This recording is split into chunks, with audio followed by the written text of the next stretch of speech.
What's going on, everyone? Welcome back to the channel. And today we're going to be trying to get the Audi started. Not really trying, we're going to get it started. So after doing some troubleshooting, was getting fuel. It just wasn't getting spark to the plug. So with the new coils and plugs, there's only one thing it could have been, and it was a relay. It's the relay for the coils.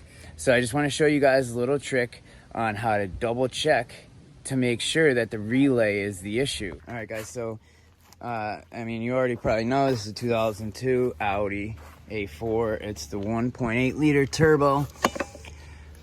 Over here, this is just two torque bit heads, and the cover pops right off. I'll actually show it to you real quick.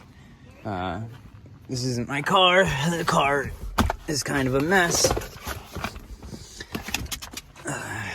All right, so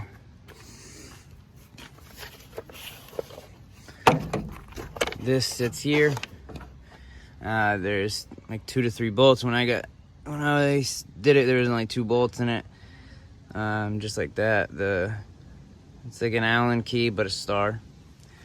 And the cover pops right off. And then this has a little plastic bracket holding it down with a screwdriver. You just poke, when it's in there, you just use a screwdriver and poke this in, and it'll pop right out. And it'll free this up. And then when you go under here, the coil, the relay for the coils sits right here in this black spot. I'm gonna get the coil in 1 second because I had the relay. I'm sorry. I'm gonna get the relay right now and show you which one it actually is because I have the new one. And yeah, so I pulled it out. I'll show you right here. All right, so when I pulled it out, it was a lot more rusty. You can see the corrosion, so I just used some carburetor cleaner, brake cleaner, and a wire brush, cleaned it up a little bit. Now this right here is where the circuit closes.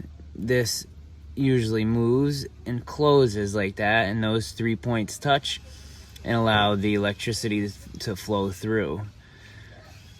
Now when you close this circuit, it leaves it closed, so when you shut the car off, it'll still get power to, say, the fan. With this relay specifically, you'll still get power to the fan, and it'll kick on, and it'll kill your battery. So this is not something that you want to do and leave in your car. This is just to test and tell if the relay is bad.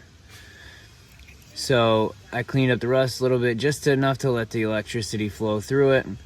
And what I did was I bent these closed and then use electric tape and wrap it around it, and that keeps these 3 points touching, and also ensures that nothing that may touch it will get electrocuted because the electrical tape that'll be around it.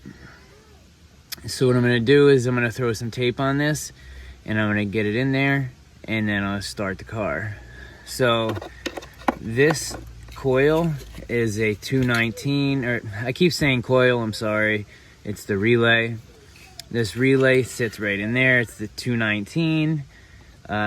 It actually shows you a schematic of what the relay is doing on the side in case you need to, I don't know if it's in case you need to do this, but it shows you which circuits need to be closed, and you can kind of follow it in order to close the circuits. If it's a different setup, you may need to do something different. All right, so I got some electrical tape on it. Basically, I just wrapped it around twice. I held the circuit closed and wrapped it so I knew that it was tight on that part and holding it closed. You can actually kind of see that bottom one isn't quite closed, so I'm gonna actually close it and then put it in, and then we're gonna start the car. That goes right in there.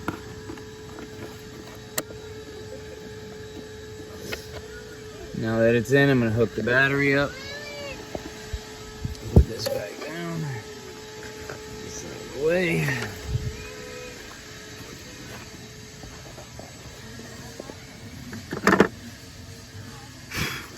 this negative terminal back up.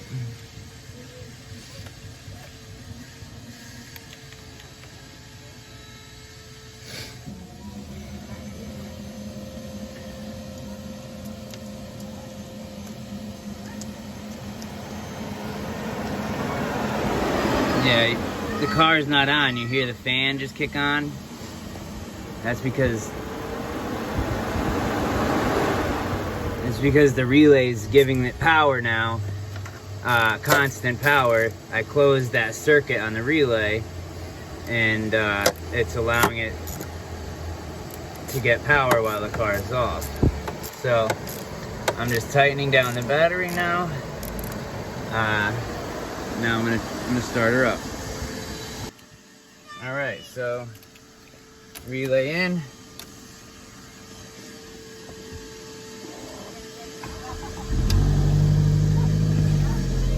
Started right up.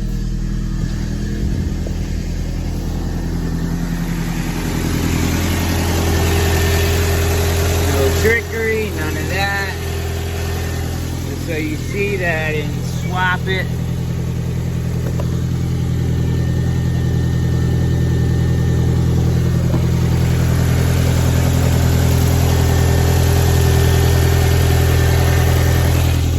And that's how you check if a relay works or not.